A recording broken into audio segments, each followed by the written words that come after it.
Hello everyone, and a very warm welcome to today's Asian European Society Speaker Series event. I hope you all are doing well besides the current situation. I'm Philip and I will be your today's host. Having said that, I'm very delighted to welcome today's guest speaker, Professor Dr. Sir Ralf Späth. Good evening, Ralf. Thanks for joining in. Good evening. Before I properly introduce our guest, I would like to say a few sentences about the Asian European Society Munich. AES is a non-profit Munich-based student society. We aim for fostering mutual understanding between students from Asia and Europe. Therefore, our team of about 60 people organizes events such as this one. I highly can encourage you to reach out to us if you want to become part of this great community. You can learn more about our society on our website aesmuc.de or by following us on our social media. Now, let me briefly say a couple of words about our guest, Professor Dr. Sir Ralf Späth. Sir Ralf has started his professional career at BMW, worked about 20 years there, and moved then over to PAG and later Linde Group. In early 2010, he became CEO of Jaguar Land Rover and part of the Tata Motors board. This September, Ralf retired from his role as CEO, but is still part of the Jaguar board as well as Tata's board. Additionally, Sir Ralf is professor at the University of Warwick, has been a member of the Royal Society of Engineering, and was elected a Fellow of the Royal Society. Before starting with our session, let me finally elaborate a little bit on the structure of today's event. Ralf will start off by holding a key lecture or speech on today's topic. Afterwards, we will continue with a brief Q&A session. I highly encourage you to formulate your questions and send them to us in the Q&A function. We will try to cover as many as possible of them. Again, Ralf, thanks for being our guest today. We really appreciate it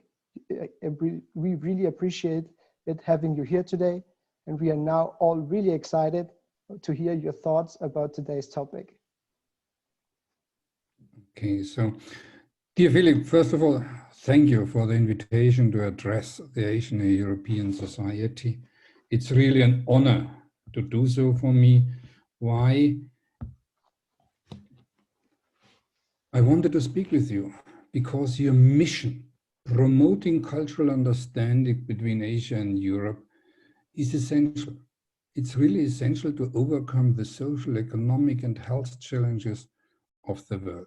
And I will tell you more, but I also want to ask and start right from the beginning in echoing Philip's word to say, I really hope that you are doing well, especially in this very critical time. And so I am proud that we can discuss. And that's not only a lecture, please, but that we can discuss openly about the one or the other issue. To give you a little bit more about the importance of multinational culture and free trade for innovation and success, just think back and let's anchor a little bit. I was born in 1955. Philip mentioned that I retired. Could you give me any hint, any figure? What was the life expectancy at that time? Any idea? To the society? Definitely way lower than today, I would say. Yeah, absolutely, Philip. And just to give you a hint, at that time, statistics and in average, it was 48 years. And by the way, more people in the world lived on less than $1 a day than in any other economic position. And one short career later, life expectancy has increased by over 20 years and the number living extreme poverty has halved. We should know about that, because we hear so many different statistics and especially opinions, emotions. And these gains, with facts and figures proven, were hard won.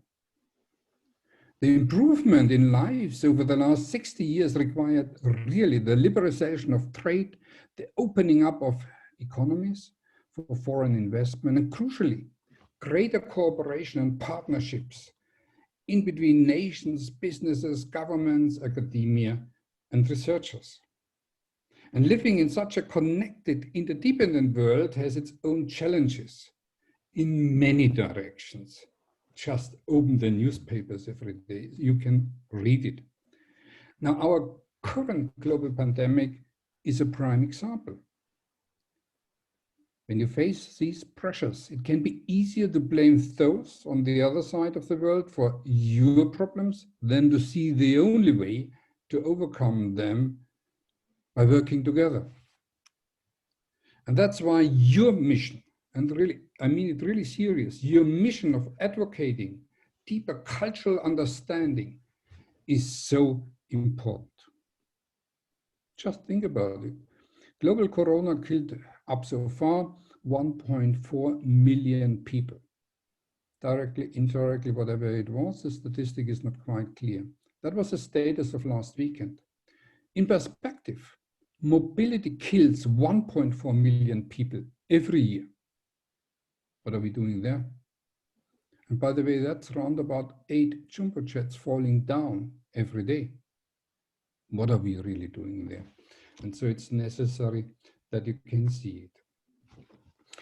Now, I would like to give you a little bit background about my own business experience with different cultures. As Philip mentioned, I joined BMW in 1980. At that time, BMW was just a really anchored Bavarian company.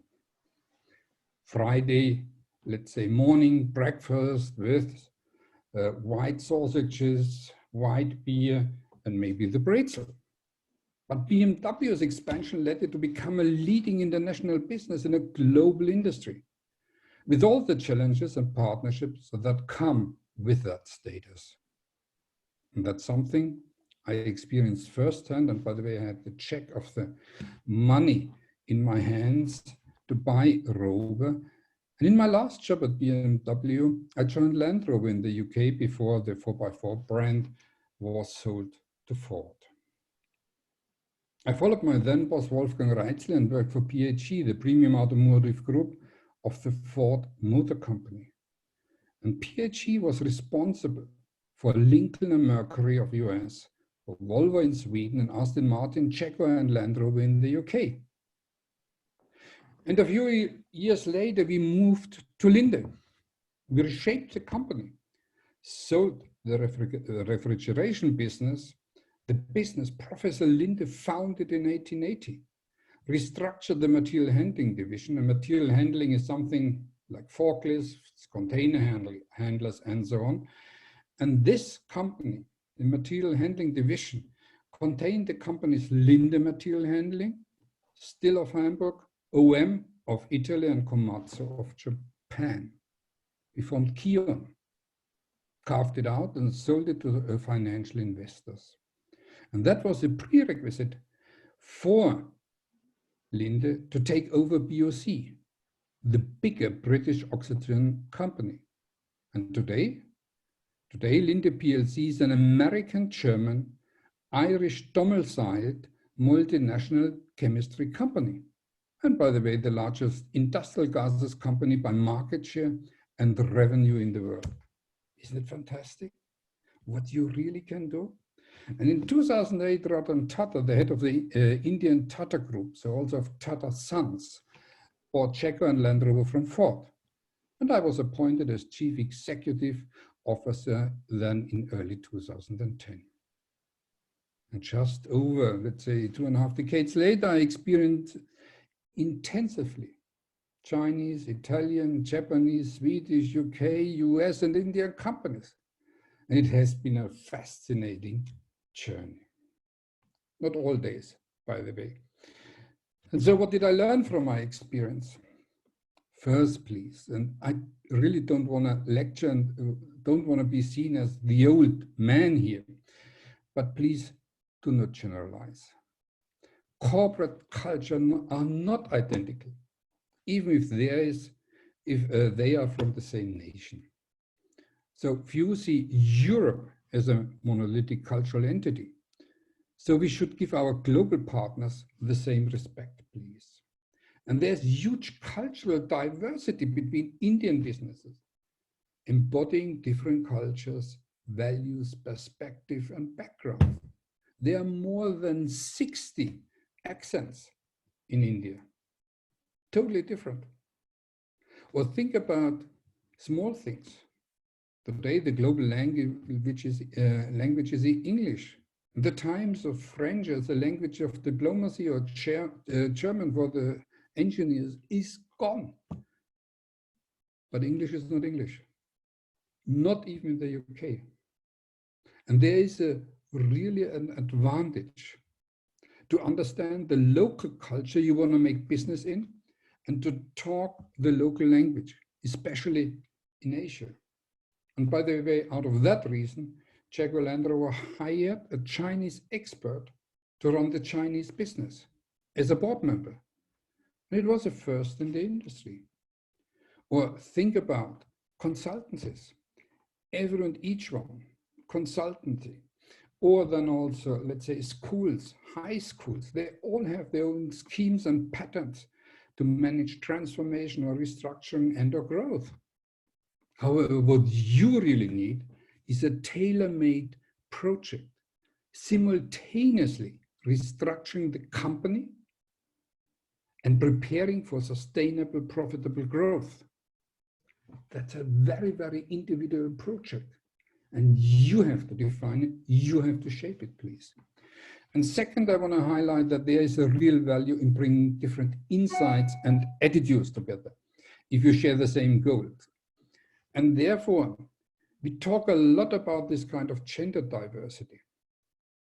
Diversity at the end of the day is not reduced to a gender challenge. Now, when I joined Jaguar Land Rover in 2010, Tata were dealing with the consequences of a global depression. And I don't think you can understand Tata's response to that defining moment without understanding the history of Tata, the Tata companies, and Tata Sons. So I give you, let's say, an overview. Tata Sons was founded by Jamsetji Tata back in 1868. And he saw the impact of the Industrial Revolution in Europe and sought to develop a domestic iron and steel business in India. Jamsetji, and later, by the way, his son, Sir Dorabi Tata, built their own steelmaking city. And we own it today, by the way, Jamdepur, their own power station and even their own hotel. And to do this, the Tatas at that time, 1870 roundabout, traveled very often to Europe, and they hired European specialists to support the project, but also on the other side, in parallel, were dedicated to the development of Indian science, setting up institutes and laboratories across the nation. And by the way, maybe quite interesting, both Jamsetji but also Dorabi died traveling to Germany. So at that time, if you can imagine. So in Tata and Tata Sons has long been seen what we today think as a social enterprise, really taking care about the employees. By the way, they had an insurance for their employees prior the companies in Europe. They had let's say healthcare for their employees. Prior, we had it in Europe. And so Tata Sons is, by the way, majority owned by two charitable trusts, an ownership that imbue the corporate culture with a deep sense of responsibility to the community it serves. So Tata Trust is in principle the social element and is the majority of Tata Sons. Tata Sons is then the corporations with more than 100 companies below, and today with around about 800,000 people. But at that time, and for many decades, Tata expanded domestically first, moving into fields as diverse as you know it, from cosmetics, computing, cement, coffee, chemicals, and cars. And Tata was already in the 90s a national giant, employing around about 250,000 people, yet largely unknown outside India. And then that was a challenge when the Indian economy was liberalized in the 90s. And so Ratan Tata, then the boss of Tata Sons, sought to expand internationally in order to increase their capability for global innovation and leadership. And his strategy led to the purchase of Tetley Tea in 2000, making Tata the world's second largest tea maker, the purchase of Coro Steel in 2006, and quite significantly, buying Checo and Land Rover for around about $2 billion. It was at that time around about 1.1 billion euros. And what had Tata bought for their 1 billion euros? Well, as you have heard, and which is very, very interesting, Checo and Land Rover were very small companies, UK companies, that had been maneuvered through several partnerships and ownerships. And people have learned how to survive.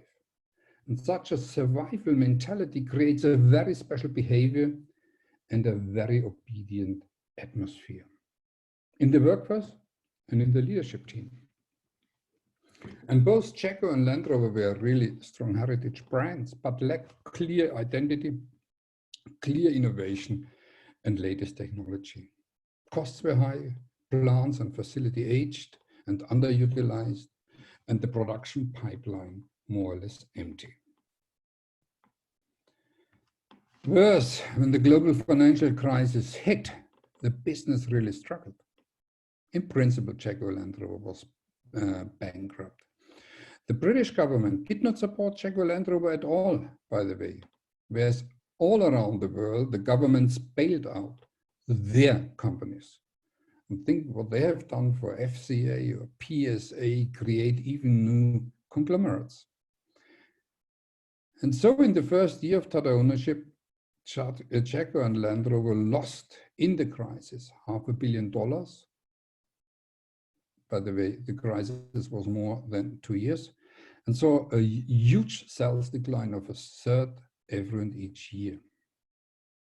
And now it comes. Tata chooses to invest. Tata gave us the opportunity to invest, and Tata gave us the opportunity to manage our own restructuring and growth program. They didn't retrench. And here we see the importance of their culture and their values. And one of the reasons that I really chose to buy Checo and Land Rover was a belief in the capability of the British automotive sector. And before buying Checo Land Rover, my old professor, Lord Bhattacharya, took Ratan Tata on a tour of local engineering companies. And Ratan Tata later said, he spent the day taking me from one little engineering place to another one in Coventry, just to show me the level of technology. And I said, I can't believe this. You have this, but you don't have an automotive industry because it's all been sold. And then both Ratan Tata and Professor Lord Bhattacharya decided in the kitchen that they both want to buy Checo and Land Rover, and they did win in the selection process and got the complete support of the unions also. And so Tata saw the potential of building on that hidden expertise, just as they had seen the potential of Indian innovation and Indian design for decades before. It was a hard time to have such faith. And when I joined the business, we weren't even sure. By the way, I also did some very strange things because we were not sure how we could meet payroll each week, each month. Ratan never faltered in his approach. And Ratan provided the financial freedom first for the transformation.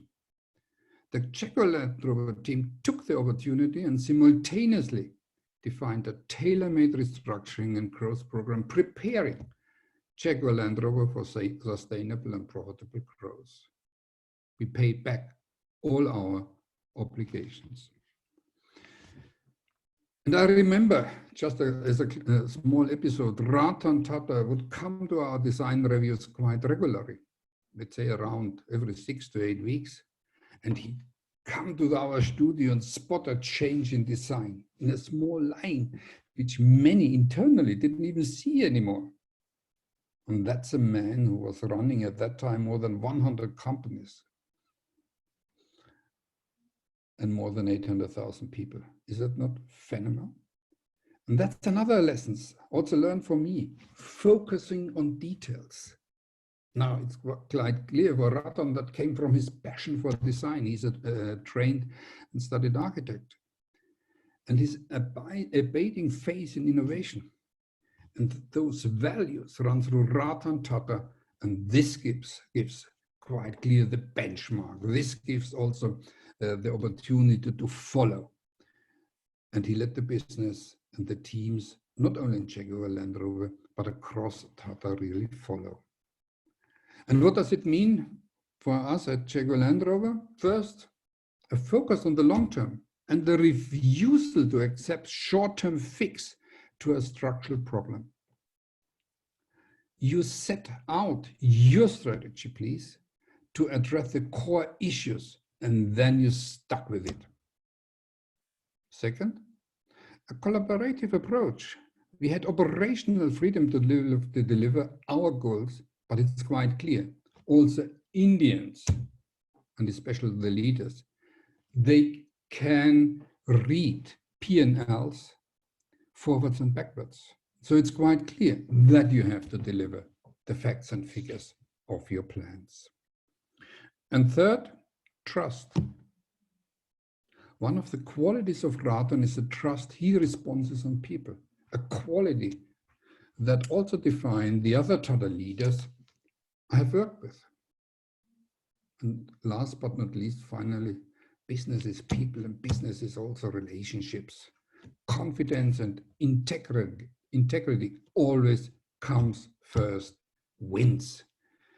If you treated people unfairly or didn't consult with the workforce or weren't honest about challenges, that would come back to haunt you. And those cultures came directly from the history and the development also of Tata Sons. So of course, that culture existed to support a clear business strategy. And we sought global expansion, particularly in growing markets like China, India, and Brazil, underpinned by innovative products, higher production and sales and service quality, and the compelling combination of outstanding design and engineering integrity. So you haven't heard from Jaguar Land Rover that there are some algorithm or whatever. Engineering integrity has always been very, very important. And to deliver these, we established strong, sustained partnerships for local insights, such as our Chinese joint venture, but we also created partnerships with very, very advanced companies in very, very advanced technologies, high-tech companies. It's not only that you partner with OEMs for the sake of partnering. You have to know that the speed of startup, the speed of technology companies is a different one, let's say, to normal OEMs. So we knew we needed to understand exactly what each market required. So we built and then expanded a plant in Changshu, which allowed us to adopt our design to local needs and develop China-specific models, such as the Jaguar XFL and the XEL, which have a longer wheelbase to meet the needs of the Chinese or Indian markets. Quite clear, whoever can afford such a Jaguar in China, he also has the driver to be driven for 90% of his time. And then, quite clear, in China, we developed also a 200-strong dealership network that extended into many fast-growing Chinese cities throughout the country, allowing us to get closer to our customers and tailor our communication to them. And with these networks in place, we needed strong global supply chain to support them. And by the way, it goes forwards and backwards. And these supply chains proved their worth in the aftermath of the pandemic. When we resumed production in China in March, we built a real-time communication network with our overseas suppliers, so we knew the availability of components, raw materials, and replacement parts, and ensured contingency logistics to bring in what we needed by sea, air, and rail when we needed it. And meanwhile, we were importing components and parts from China, even flying them over to Europe, and absolutely essential. And if it hadn't been for that global supply chain, we wouldn't have been able to restart our production in China, or start growing our business, or even restart our business in Europe again. And so it helped to really save jobs and keeping the economy functioning. In the longer term, ladies and gentlemen, we always have stayed focused on leading especially also in design, production design, and in advanced innovation, allowing us to produce high performance, desirable and innovative vehicles such as the Evoque and the F-Type. But we also had to go away, for instance, from Ford engines, because the performance, the fuel economy of high performance cars is a different one. So simultaneously, we have invested in the future of our brands, designed both the corporate identity as well as a dealership corporate identity together with the dealers. And you know, dealers in our case work as a kind of franchisees, a franchise system. So dealers also contribute to these developments. Overall, we had got the freedom to both build on our heritage of capability, as we did with the Defender. It's a sensational car, and translate the high performance of our vehicles into new sectors, as we did with the all-electric, first electric SUV, premium SUV, the I-Pace. And with the I-Pace, we even developed our own electric motors. Can you imagine? Just for some space and weight wins, to ensure an electric Jaguar had all the performance and handling you expect from a traditional Jaguar. And the I-Pace, by the way, was a winner of the Golden Steering Wheel. Can you imagine? A small English company wins the Golden Steering Wheel? Sensational for a German to win it. But we also were Car of the Year in China, in Norway, in Switzerland, and continue. And I-Pace was the European Car of the Year. And first time in the history of the award World Car of the Year, I-Pace did win all 3 categories. Nobody else had done it. Jaguar Land Rover has done it, and I can only say thank you very much to the team. Now, of course, it hasn't always been easy. Especially the last 2 years, as you know, have been very difficult for the whole industry. We experienced, in principle, all the same challenges.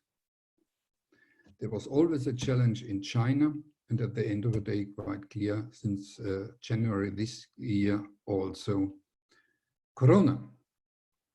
But it's too easy always just to blame external factors.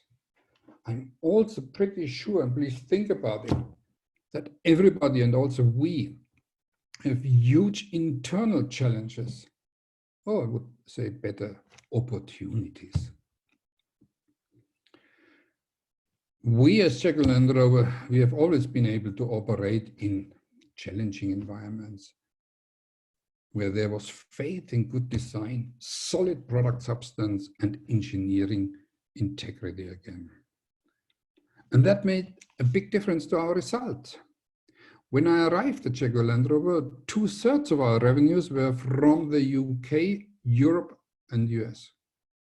And less than 10% of our sales were in China. We not even had a national sales company in China. We had to restart everything. We also didn't have any manufacturing presence outside the UK.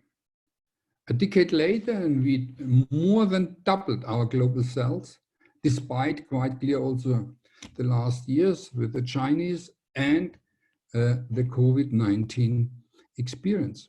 And more than 20% of our sales are now in China.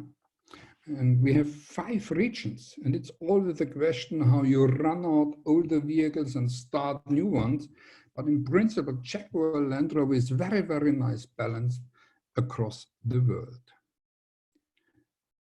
And we have maintained all of our production in the UK, even did run the plants in 3 shift approaches, and we expanded to India, China, Brazil, and the last fully fledged production is now set up in Slovakia. And I think it's fair to say that without our international focus, Jaguar Land Rover would be a far smaller, less exciting and less innovative company. Now, ladies and gentlemen, there was a question about the challenge of COVID and climate change. And I just want to make a remark about that, and I really highlight that today the culture and values of businesses are really being tested as never before. The COVID pandemic represents an unprecedented destruction of both health and prosperity. And the damage, and please listen carefully, the damage done to human welfare, to our societies, our communities, our health and our economy will be as big, if not bigger, as the disease itself. This year, Corona and the way how we manage the pandemic will send around 130 million people back in absolute extreme poverty. It's nice for us in Munich and here in Germany to complain, but we complain on a very high level, I want to say so. Think about a lot of medical treatments have been postponed, but really see this kind of pandemic also against the global picture. And at the same time, it's quite clear we face the growing challenge of sustainability, creating a new mobility free of carbon, without congestion, with 0 accidents. And I believe these are times when the values of responsible business become the pillars of global economic life and becoming more and more important. And for everyone at Jaguar Land Rover, this is already in our DNA, it's in our purpose. And thanks in great parts also to Ratan Tata and the values and the culture of Tata Sons. And our response must start with a firm belief in the capacity of innovation to address social challenges. And by the way, you are also challenges. And I would like to give you a word from Venki Ramakrishnan, the president of the Royal Society Nobel Prize winner. And he just said, at this time of global crisis, the importance of scientific thinking and the technologies and insight it delivers has never been clearer. By the way, that's one target also for you at the universities. And so let's imagine all together a world where smart infrastructures with connected intersections, traffic signals and crosswalks enable better traffic flows, using the Internet of Things and artificial intelligence, or where autonomous technology and big data enables people to share transport safely, seamlessly, and reducing congestion.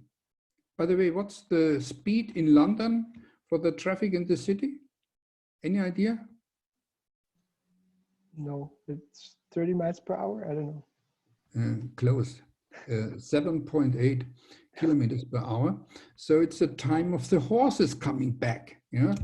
Or think about where vehicles are constructed using circular economy principles, new, sustainable, self-repairing materials, upcycling, and natural fibers that reduce emissions. Or where electric vehicles are charged from renewable energy sources and not just from the coal works next to it. We have to think in processes. We have to think about the end-to-end process. And new technologies and their application across sectors will lead ultimately to three major societal benefits. Zero congestion as vehicles and traffic management gets smarter. Think about Munich. We are now moving barriers in the street for bicycles. And nobody rides in wintertime bicycles. Well, then we have too many cars. Why do we not have a smart system? And not just moving concrete and building new hurdles. So this is a different innovation. This is a different thinking, a different also, let's say, challenge for politicians. So we have to make the traffic and management smarter. And with zero emissions, with growing electrification, but also think it's not only, it's electrification as a battery electric vehicle, but also in different technologies. And we also have to make sure that zero accidents as vehicle autonomy cuts driver errors. Also support the help you get at the moment from your electric and electronic architecture helps the driver. Think about 90% of all accidents, and I mentioned the figure of issues we see every year. 90% of all accidents are caused by the drivers. And so we have to help, we have to support the drivers. And at Jaguar and Land Rover, we call this vision Destination Zero, a vision based on data analysis, AI, innovation, and a real passion for mobility. Mobility is a principal right. You all need job mobility, different kinds of mobility, in order to increase the wealth of the society and your own well-being. So it's a principal right. And our first focus has been on different technologies for propulsion systems. We need to deliver the technology that will best cut emissions and consumption and deliver agile mobility, please. And thanks to the vision I described earlier, we now have a pipeline at Jaguar Land Rover, a pipeline of exciting new vehicles, all based on future-oriented next-generation architectures designed to accommodate all electric drives, plug-in hybrids, mild hybrids, but also quite sure other technologies I don't want to maybe mention today. And next, in a post-COVID environment, destination becomes even more relevant. Don't we all want transport with the highest standards of hygiene and preventing infections? And I'm absolutely sure that in this environment, people will look at private vehicles as a safe haven, a cleaner, more secure form of travel. And our vehicles will offer a tranquil retreat from the outside world with cabin air filtered and ionized to achieve zero risk of infection, zero fear. So we could also offer this sanctuary with high quality autonomous ride-hailing services, meeting the demand for safe, environmentally friendly transport. And transport, by the way, for goods and people. Options, by the way, for the 60% of car trips that, according to McKinsey, are less than 8 kilometers. So whenever you have less than 5 or 8 kilometers, even in London, people take cars and not public transport. And Jaguar Land Rover really intends to be in the vanguard of such services, as shown by the introduction of our concept vehicle project Vector, designed as an advanced, flexible, multi-use electric vehicle that is autonomous ready, with different autonomous technology for the transport of goods and people. So that's the future. But how do we get there? Also, we at Jaguar Land Rover intend to be at the vanguard. We know we can't achieve our goals alone. And by the way, no company can achieve the goals alone.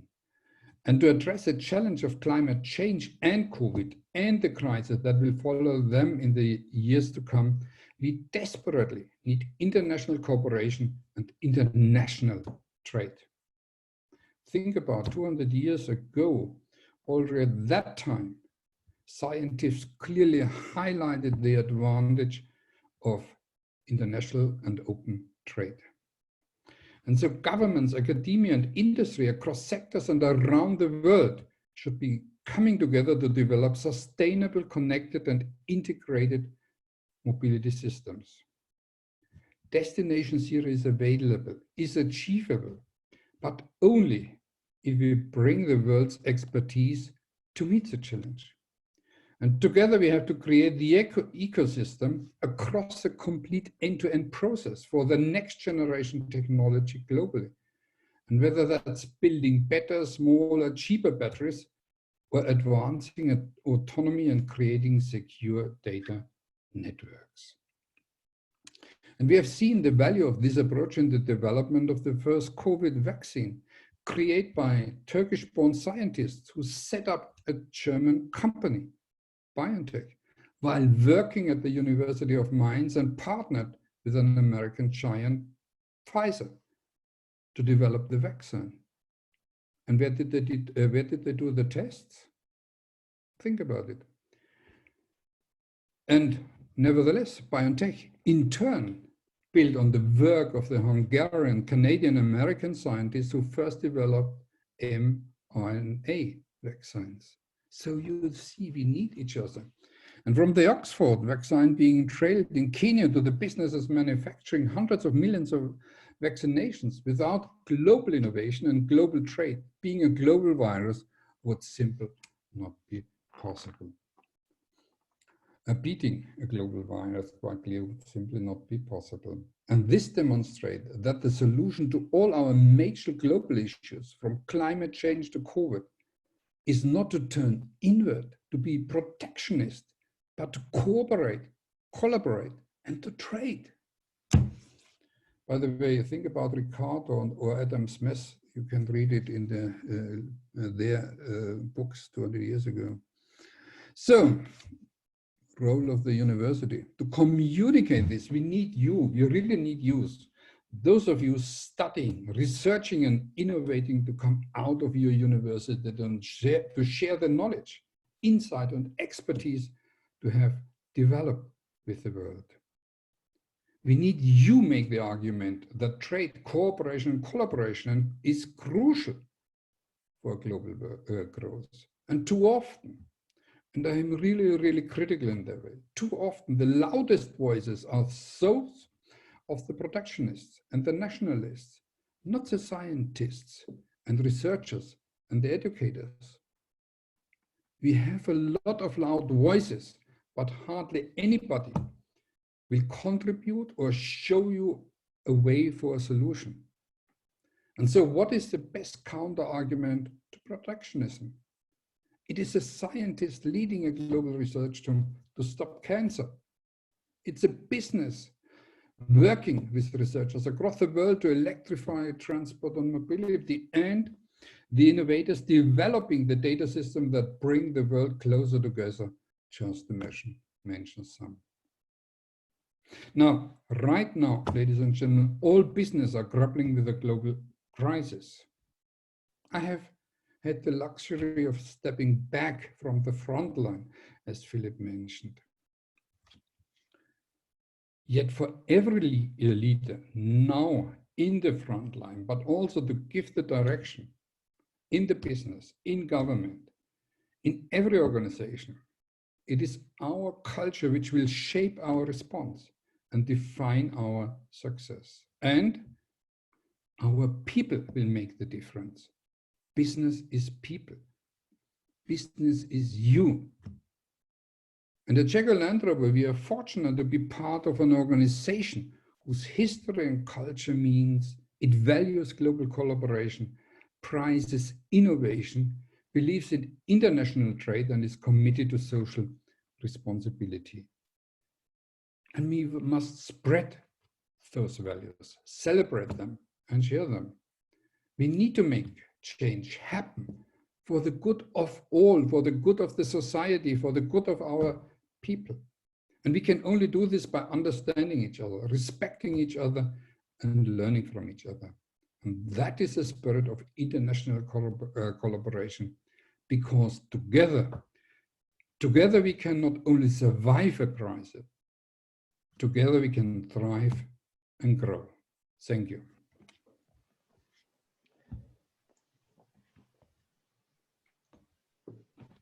Thank you very much, Professor Speth.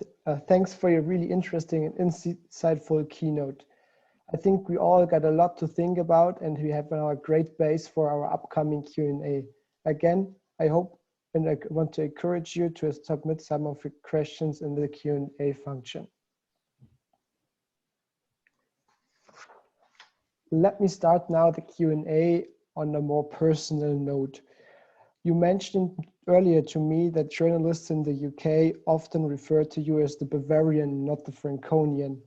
We believe that this is actually a quite minor transition between Franconian and Bavarian compared to the one you experienced between Germany and leading a global car manufacturer in the UK. Based on your personal journey, how important is it in an early stage of an intercultural experience for a successful career in a globalized world? Yeah, maybe I give you some, let's say, answers out of a different perspective. Whenever you are in the UK and somebody listens to you, you are immediately identified as a foreigner, and you get immediately one question: where are you coming from? And if you say Germany, the next question will be, where from? And if you then mention Munich, everybody will tell you all about football, about food, dumplings, white sausages, and so on. And all of a sudden, everything is Bayern Munich. But, you know, I'm not really the fan of Bayern Munich because I was born in Franconia, and Franconia, there's Nuremberg. And Nuremberg is a low budget club. Unfortunately, with a not very good result also last weekend in the Derby. And so I have to explain that Munich, that Bavaria is not only Bayern Munich, but also the club. And that's then the first status. And by the way, you should also know, maybe you know, we write Bayern with Y. Yeah. Why? Does anybody know? Being at a Munich University? I haven't heard about it yet, no. Then, you know, normally we write it with the I, and still today, in special circumstances, we write it with the I. But King Ludwig I, who lived between, help me, 1820, 1840, roundabout, yeah, was a friend of Greece. Y is a Greek letter, and therefore we are today Bavaria. And I also can mention that we moved with, or I moved with my family, or my family with me, to the UK. I have two girls. The girls were quite young. They, after only some months in the UK, told me how to speak English. And they experienced different schools and education systems. And today, you can experience how easy they change in between cultures. They read newspapers in a different way. And so I only can recommend this experience, even, let's say, with children, experience foreign countries. Now, on my personal experience, you asked me, I was a member of the China Global CEO Board. And that's always a two-day meeting with 20 global CEOs, very big companies, the biggest one, and President Xi Jinping and his cabinet. And it's really interesting to experience that dynamic, how these events are organized and how open and direct the discussion is really led. It's great to experience. Or I was also the vice chairman of the UK-China board.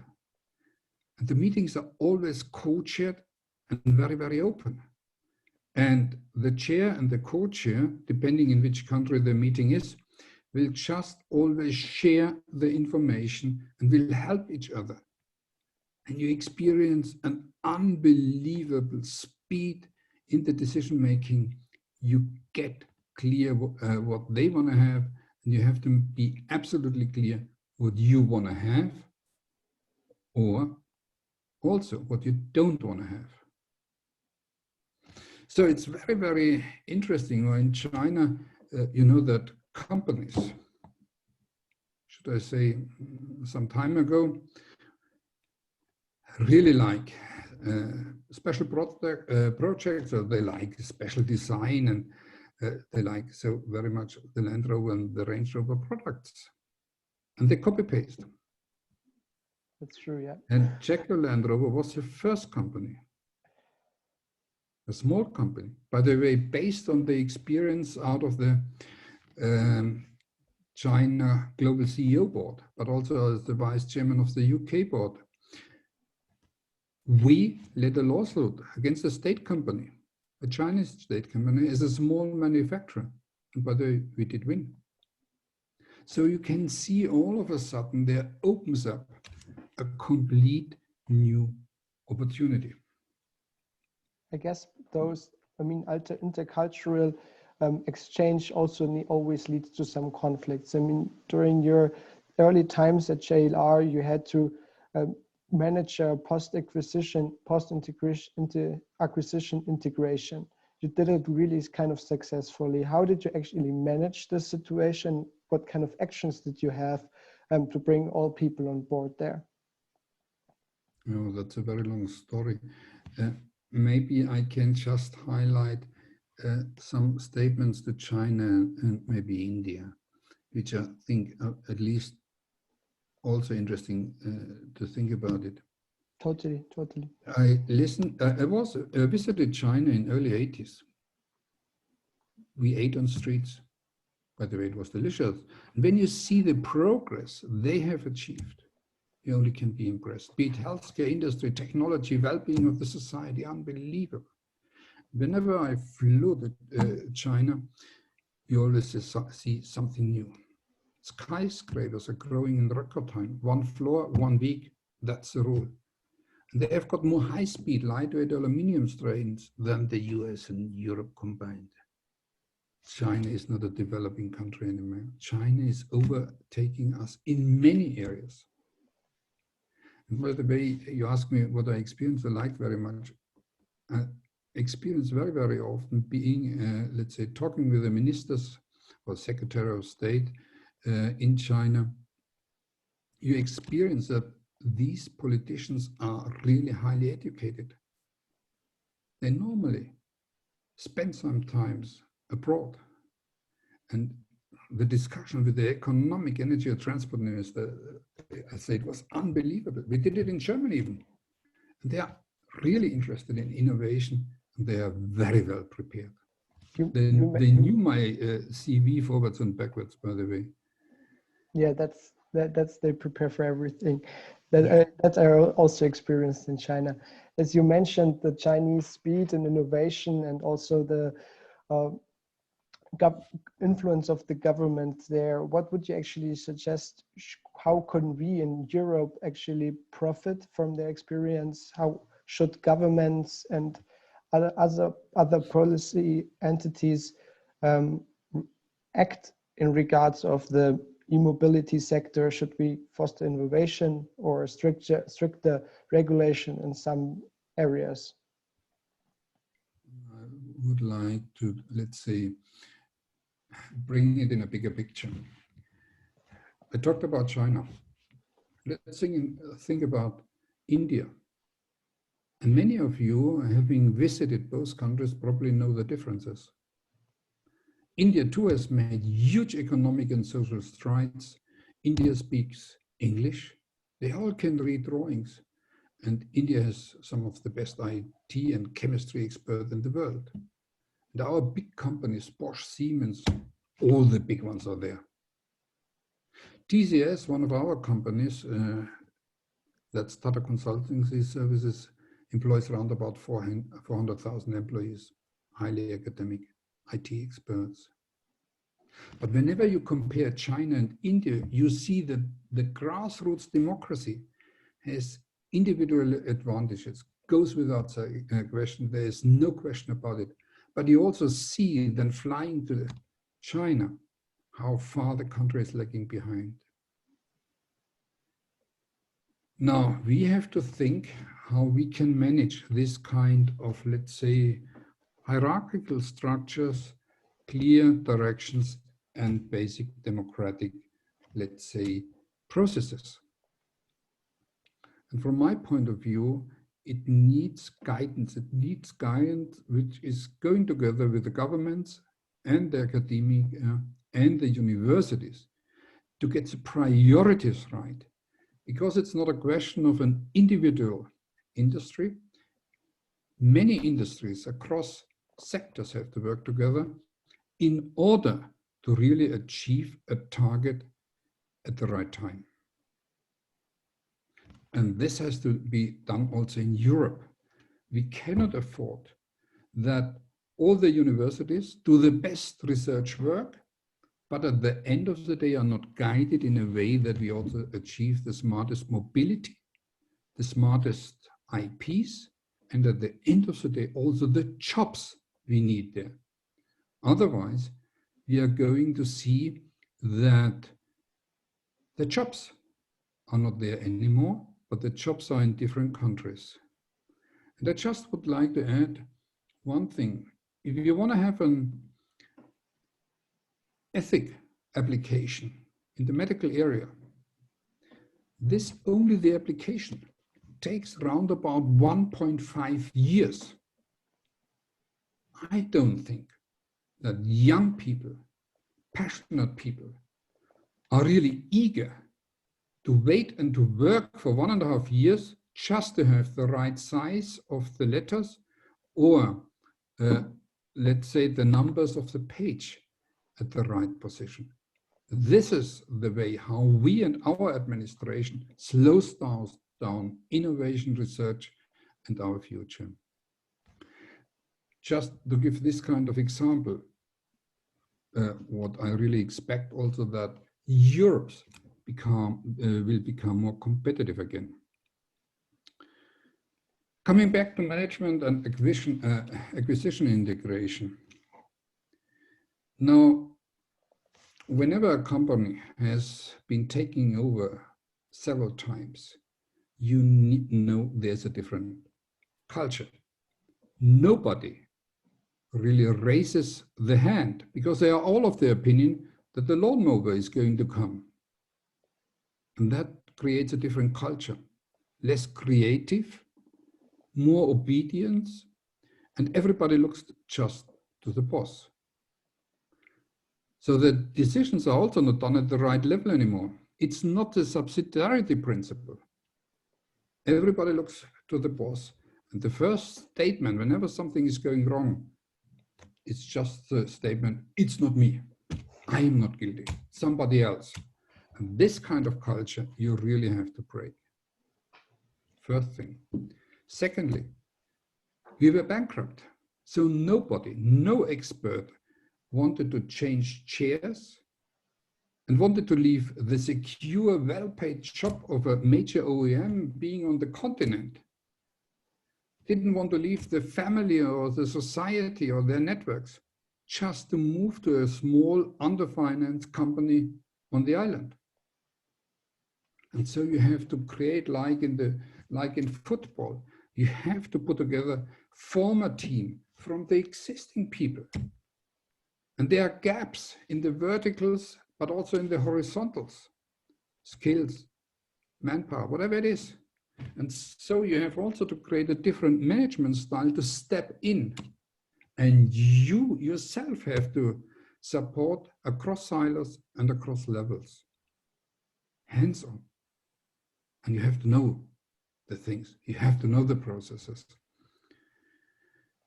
Thanks. So, and then quite clear, whenever you are more, let's say, mature, then you can change this kind of management style. You become more open, You try to bring in all the people. You have the more I principle, you have risk management and all these kind of things. So you're more basic democratic again. In a crisis, being bankrupt, sorry. If you don't know how to pay the salaries at the end of the week or month, there is no time. You have to know what to do and you just do it. That's a normal process. Is Thanks. that? And you have to change quite clear in between these kind of different leadership styles. Thanks for sharing your experiences in so many topics and fields, and also painting this big picture on a global scale. As we are slowly but steadily coming now to an end of our session, I want to ask you for a last word of advice, as we have a lot of students here joining in today. If you would be a student today, and you want to prepare yourself better for the world of the 21st century, what would your main advice be at the moment? Maybe keep it to one sentence, if possible. Be yourself. Be yourself? Yeah, be yourself. Create yourself. Be curious, like small children of us, and be open. And live also at work. So this kind of work-life balance is pointless. You also have to live your life during the work. So have the passion and realize yourself and create your own identity. Thank you very much for this great advice. I think we also have heard a lot today, and all know how important multinational culture and also free trade are for innovation and success for a business or company, but also for a person himself or herself, or even the society itself.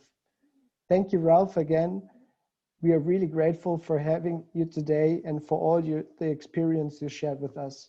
Also, thanks to Ms. Andrea Leitner-Garner for supporting us in organizing this event. Thanks to all participants for joining in today, sending in your questions, even so we could not cover all of them. After the event, as we always want to improve our speaker event, we're going to send you a short feedback email. We are looking forward to your suggestions and ideas. And in order to stay posted and tuned on our events and IS activities, I would like to suggest to you to subscribe to our newsletter and follow us on our social media channels. Thanks everyone, and stay healthy in those times, and hopefully see you soon at a future IS event. Philip, thanks a lot from my side for hosting it, and I wish all of you a lot of success, a lot of excitement, and a really fulfilling life. All the very best to you. Thank you, Ralph. Goodbye. Goodbye.